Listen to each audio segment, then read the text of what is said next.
Outnumbered overtime. OT, baby. Woo. Did I mention Steve? She loves her overtime. Andrew says to Steve as we're wrapping up the show, should I mention that Harris loves overtime? The other thing, too, I mean, the highlight of the show for me, and I know we talked about a whole host of things, you asked me about the color wheel. Oh, yes. We have a shout-out. So that you know. The only thing that makes Harris more excited about overtime is the color wheel in overtime. We are not.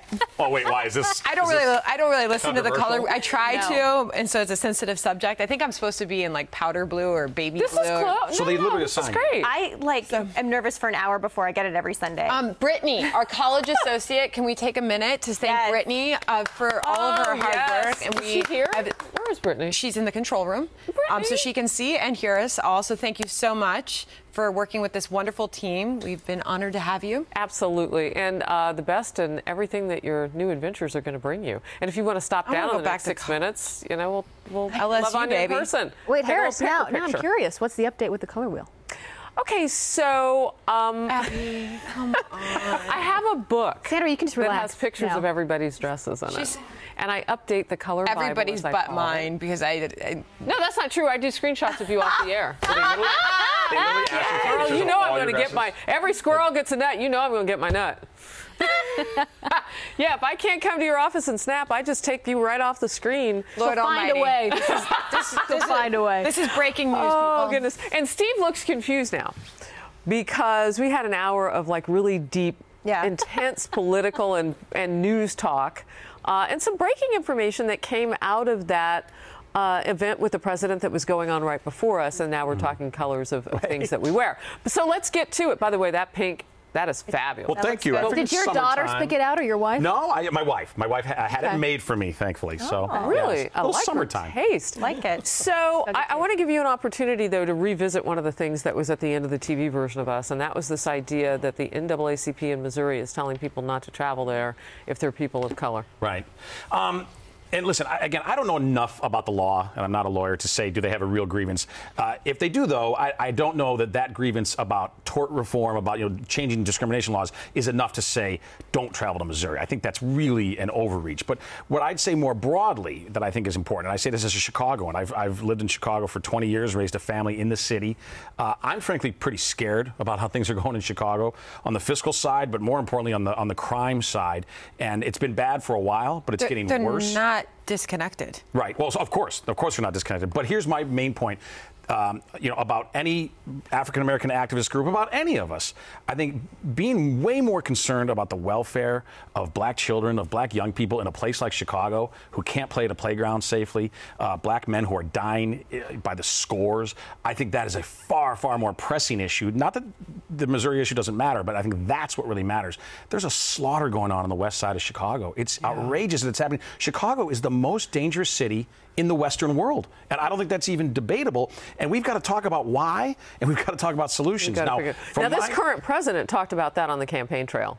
And it wasn't just to be able to point to, former Barack Obama voters and others on the left. He was saying we have a critical point, a critical mass point in a place where the economy is so important, as it is across America, but the Chicago Board of Trade. I mean, he said this place is devolving into a place that's dangerous. But here's what's interesting, and Sandra just said it. The issues are closely related, which is why the NAACP, I would imagine, knows that you can punch an economy if you can tie crime to how people are treated in businesses. Right. And to that point, in Chicago right now, University of Illinois Chicago recently did a study. Black men aged 20 to 25, 47% of them, almost half, are neither employed nor in school. Now, if you're a 22-year-old man and you're not in school or working, what the heck are you up to? And then nothing good. And look what the mayor of Chicago is doing to the city, like tripling down as far as, people are, I think it was Wall Street Journal front page a couple months ago, people are fleeing the city of Chicago at a record pace. Meanwhile, he's like tripling property taxes on anybody who's actually still there. Right. Yeah. Wow. It's unbelievable. Which can become a vicious cycle because what happens, people leave, particularly people with options, mainly So how do wealthy people people. afford that? Well, they can't. More keep leaving. And they have to do that because they need the, I would imagine, the resources to go to those police departments and to keep the rest of the it's also tough to so it's for pensions, unfortunately. I wish it were for better policing. It's for pensions. But no, as an example of that, you can actually track this, U-Haul routes. A U-Haul route from Illinois to Texas is twice as expensive, or even 3 times sometimes, as the return. Tell me in other words, everybody's moving to Texas. Nobody's moving the other way. Nobody's leaving Texas. No, why would you? A red successful state and going to Illinois. So I want to get back, and I know we're a little bit off topic in terms of politics today, but this is fascinating to me because I thought naively, I guess, that the money was going back into making the area safer. I mean, you've got a mayor in Rahm Emanuel who wants it to be a sanctuary city with the highest crime rates in the country. So I'm just trying to understand and make the it all amount work. of time that the Mayor Emanuel reinforces how safe you are if you want to come as an illegal immigrant to the city versus reassuring residents, versus a native-born working black residents. teenager. By the way, he lives down the street from me, so this is a very personal issue Steve, to me. then where is he coming from? To Harris's point, if you're trying to get in the mindset of Rahm Emanuel, who obviously thinks he's doing a good job, and whatever he says, he believes in, right? So if you get into his way of thinking, where is he coming from? Why do you think he feels that this is a good thing for Chicago and where it's going? Gosh, Abby, that's a great question, and I don't know, honestly, because I don't know how he could rationally explain it, other than just, I hate to impugn motives because I hate when the left does that to us, but I don't think there's a rational explanation here, so it has to be just pure power. Just as long as he maintains power, he frankly doesn't care what the implications are for the community. But I was mentioning he lives down the street from me. He has 24-hour police protection provided by the taxpayer, so he has plenty of sanctuary, right? But when he talks about, I even hate that term, sanctuary cities, because it's not sanctuary for the cops or for the residents who have to deal with known dangerous people who are allowed. And for me, that's not hide even in about plain sight. politics. I hate how it's like, the Democrats are more for sanctuary cities, Republicans are not, because when you look at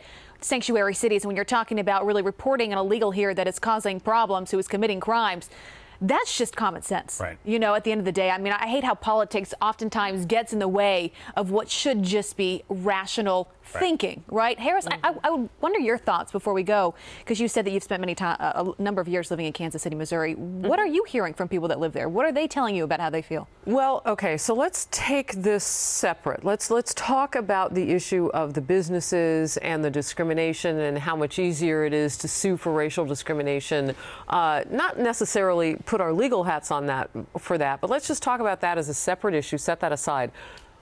The criminal element that you're talking about that we want to get rid of in places like Missouri and Chicago, you can talk about giving some of these people jobs and but that history has existed before now. And changing whether or not somebody can sue because they think their boss racially discriminated against them is a far distance, I would imagine, legally, than trying to crack down the people who are making Missouri an unsafe place for anybody, whether you're white, black, whatever. So when you send out this message, if you're a person of color, don't come to this state, what are you going to do when the law doesn't change on the books? Are people going to stay out of Missouri forever? And what are you going to do when that begins to hurt your economy? Like, don't you think you need to, if you really think that this is an unsafe place in terms of broader crime, because remember the intro that I read wasn't just about this racial discrimination legal standpoint, it was about the broader crime in all of Missouri. And look, the east side of St. Louis, that looked like Compton for a very long time. Some people say it still does. Remember when they wouldn't pick up the trash? Yes, and now more and more people are pushing more and more, further out into these new suburbs because people are just, a lot of people still live in St. Louis. My mom grew up in the city, but more and more people now are just leaving. So, Steve, living so close to Wrigley Field, you are a Cubs fan. I'm actually a White Sox fan. Whoa, my kids I grew up on the South Side, live right near Wrigley. Lord almighty. The kids are all Cubs fans, of course. I don't know the difference. After last year's World Series. Well, the White Sox are on the south side of Chicago, and the fans tend to come from there, so that makes sense. But we haven't had anywhere near the success of the Cubs. I was going to say, but that's not the popular one to be on. No. Yeah. Hey, good for you, though. Now I know why I wasn't as familiar with the White Sox as I was with the Cubs. Nobody is. And another